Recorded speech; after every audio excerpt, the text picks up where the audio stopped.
Баршаңызға қайырлы күн достар, менің каналыма қош келдіңіздер. Мен бүгін сіздермен өзімнің арнамда өте керемет, ерекше болып дайындалатын, әрі жұмсақ, дәмі ауызда еритін таңғы ас дайындайтын боламын. Ал мен бастаймын қыздар. Сіздер менің видео рецептімді көру үшін менің видеомды соңына дейін қараңыздар.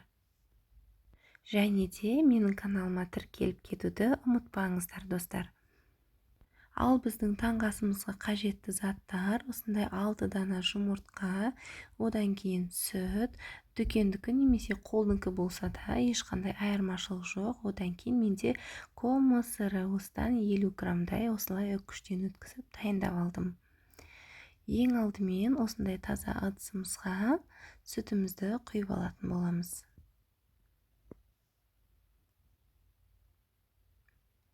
Енді осы сүтіміздің үстіне 6 дана жұмыртқамыздың барлығын осылай бөліп салып алатын боламыз.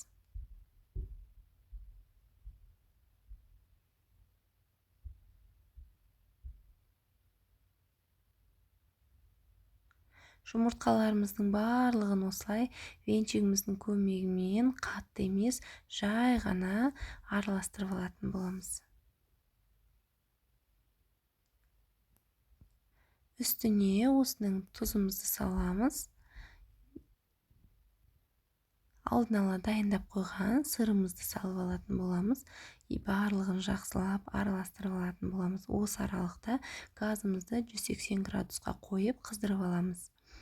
Мен осы жерде айта кетейін, осы таңғы асымның тез дайын болу себебі осындай жалпақ ыдысқа салып алдым. Астын майлаймыз, әрине майлауды ұмытпаңыздар қыздар. Дайын болған сұйықтығымызды құйып, 180 градусымызда 15-20 минуттай пісіріп алатын боламыз.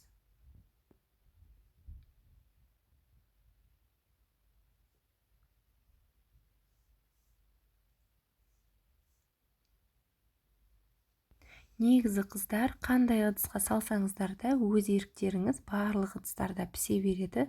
Мен тек қана осылай тез дайын болу үшін осындай жалпақ ыдысты таңдаймын үйде. Мінекей қыздар, біздің омлетіміз тез дайын болды. Біз бұның суығанын күтіп жатпаймыз, себебі бұл бізде пирог емес, суығаннан кейін кесетін, ыстық күйінде осылайынан бөліп, ыдысымызға салып, ыстық кофемен немесе шайымызбен рахаттанып таңғы асымызды ішіп алатын боламыз.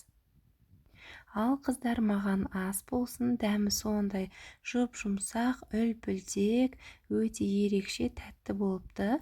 Сіздер де дәл осылай таңғы астарыңызды ерекше етіп дайындап ішіңіздер достар.